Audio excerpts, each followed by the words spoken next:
In this video, we're going to show you marble inlay art, the same practices that were used 400 years ago to make the Taj Mahal.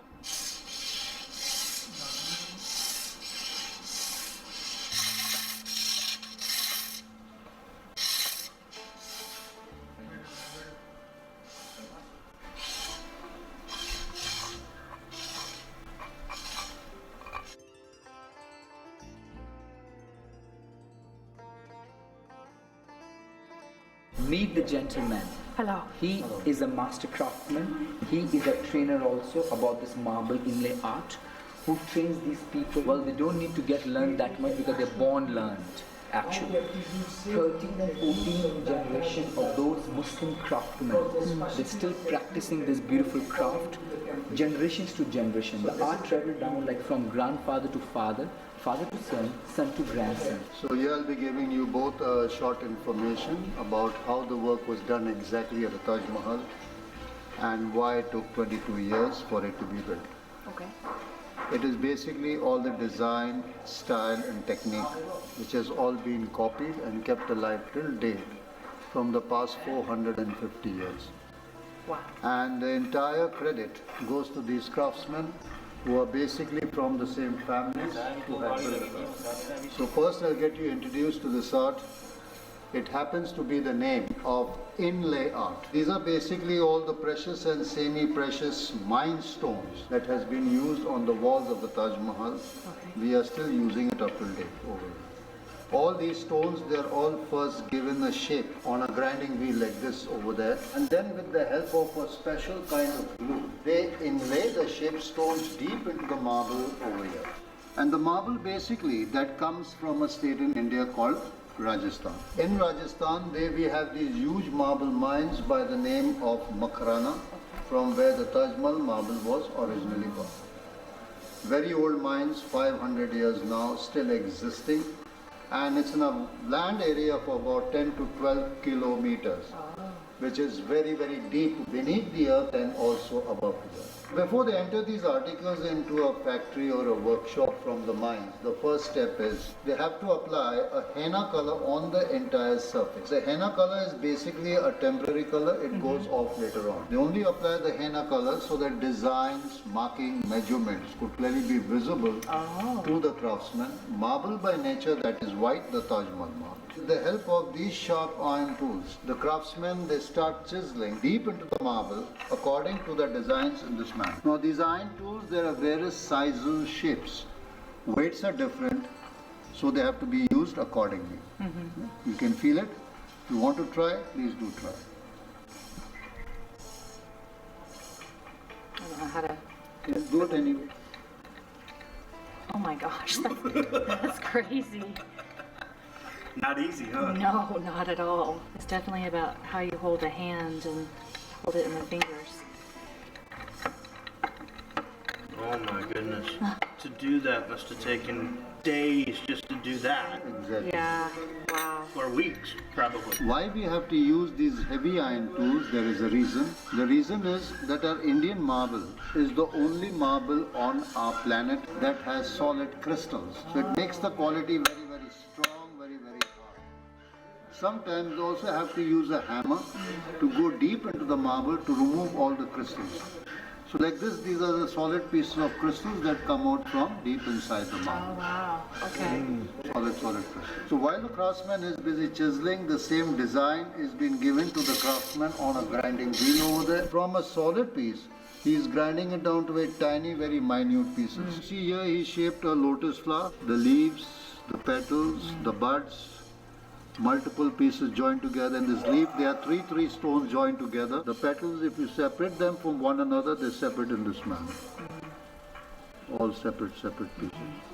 So after they finish shaping all the stones, now it's time for it to be inlaid deep into the marble, and before they inlay it, they apply a special kind of glue. It is the same glue that has been used on the walls of the Taj Mahal. We are still using it up till date, and this glue, it is not sold in a local market, and neither they use the modern chemicalized glue. It's totally made out of vegetables, organic. If you feel it, hard. The same hardness will be maintained throughout his life. Once the stones have been inlaid, it will be set there for lifelong. That never comes off. Or if you pick up hot dishes from a fire, oven or a hot plate, and if you leave it directly onto the surface of the article, it will not damage the marble, it will not disturb the stone. Set for lifelong. Once they complete the entire process, then with the help of a black sandstone, emery powder and water, they sprinkle on the article and then they start rubbing the surface in this manner. That is to smoothen the surface, to level the stones into the marble, and that gives the polishing touch to all the precious and semi-precious stones. And in the end, they wash it with soap and water. Wherever the henna color is left onto the surface after the grinding, it totally disappears and it comes absolutely white, as you have seen it at the Taj Mahal. In the Taj Mahal, when we were in there, took a flashlight to the marble and it lit up. See, sir, that is a very famous stone of the Taj Mahal. When it comes in direct contact with the light, it glows. The name of this famous stone is called cornelian, which glows. But now it is being declared all over the world. It's given a new name, the fire stone of India, Taj Mahal. We have many precious stones on our planet like ruby, sapphire, diamond, emerald. This stone, they do not have any light. I've never seen anything like this before. Yeah.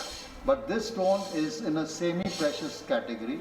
Okay. But in the coming years, it could become precious. Give me an idea of, like, if we look at something like this here where he's building this beautiful work of art, how many hours to make this? 10 inches in size, and as per the design, if there are 500 stones inlaid into the design, 500 stones will take the craftsman approximately 20-25 days from starting to end.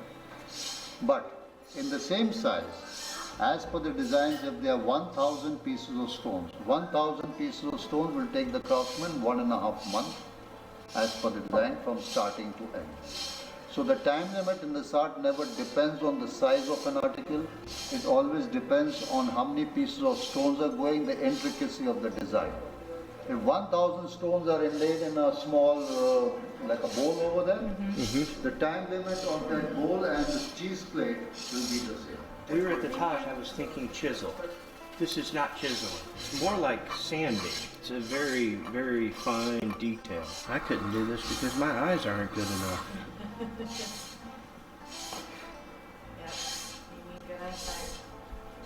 How old is this practice? 400 years? Or is it longer? No, so actually this art had started 1,000 years back. Florence is the name of the city. Then In from Italy? Florence it went into Persia, Iran. From Persia it came into India, and from then on it is still existing in India because of the quality of the marble. Are they considered masters or craftsmen? The senior craftsmen, they are called masters. The younger generation, they have assistants with them. So like he's the senior most, and that's his son-in-law, the side of him. He's also a designer, and he's a master in shaping the stones. The rest of them, they're all from faraway families, relations. But they're all ancestors are from the original descendants. From Iran, Persia. Basically, when they started, the Mughal Emperor Shah Jahan had invited 25,000 families to build Taj Mahal from Iran. After building the Taj Mahal, some of them returned and some of them stayed back. Who have stayed back, they are from that generation. Taj Mahal, some parts of Taj Mahal, Fatehpur Sikri, Agra Fort and the Baby Taj, Mariam Tomb. That's why Agra has been declared the heritage city in the world, because in one city they have 7 to 8 historical buildings. Oh my. Oh my goodness.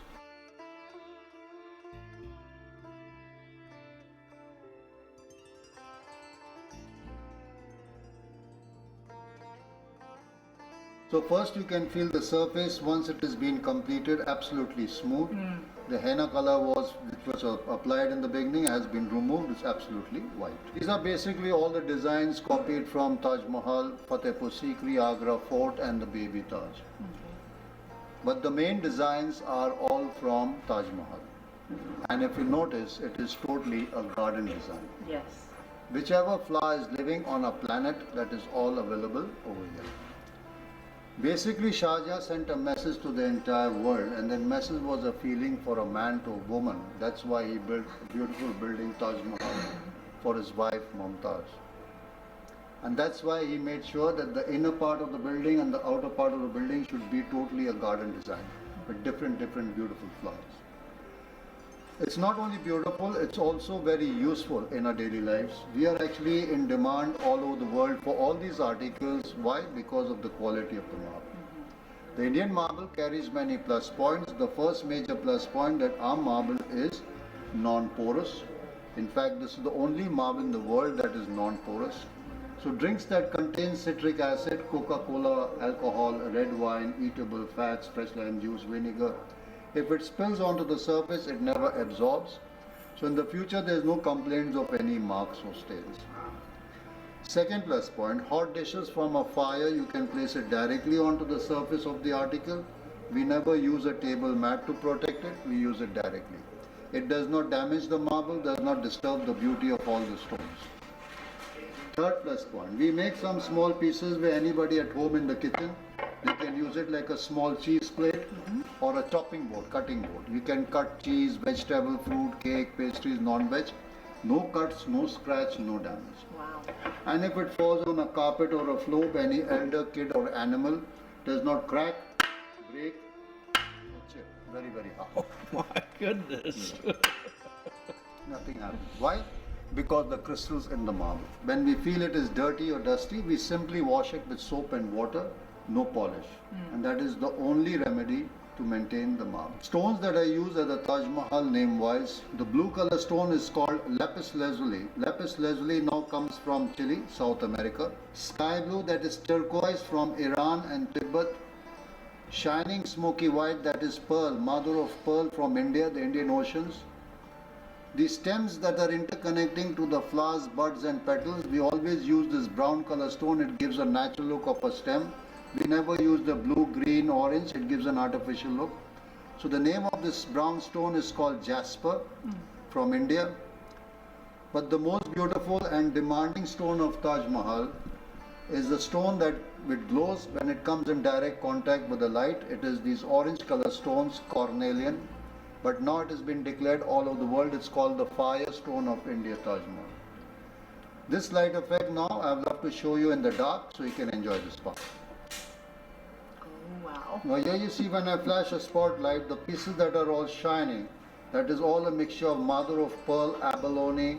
They sparkle, they shine, they glitter wherever they are found inlaid. Pieces that are thin as a needle, that will all light up. Now onto the famous stone of the Taj Mahal. When it comes in direct contact with the light, it glows, it lights up in this manner. See that? Yeah. You'll imagine there's something burning inside it like a ball of fire. Yes. That's the reason why the stone has been declared all over the world. It's called the fire stone of India, Taj Mahal. But if I do the same light effect towards the blue color stones, nothing happens. Oh. The green malachite, no light effect. Oh, only the red. Sky blue turquoise also has no light effect. Mother of pearl abalone shells, no light effect. But once again onto the orange color stone, and here you see that light. So Wow. That's so cool. You can put a light underneath it and actually backlight it, Right. right? the last beautiful effect in a single piece, that a tabletop can also be converted into a lamp.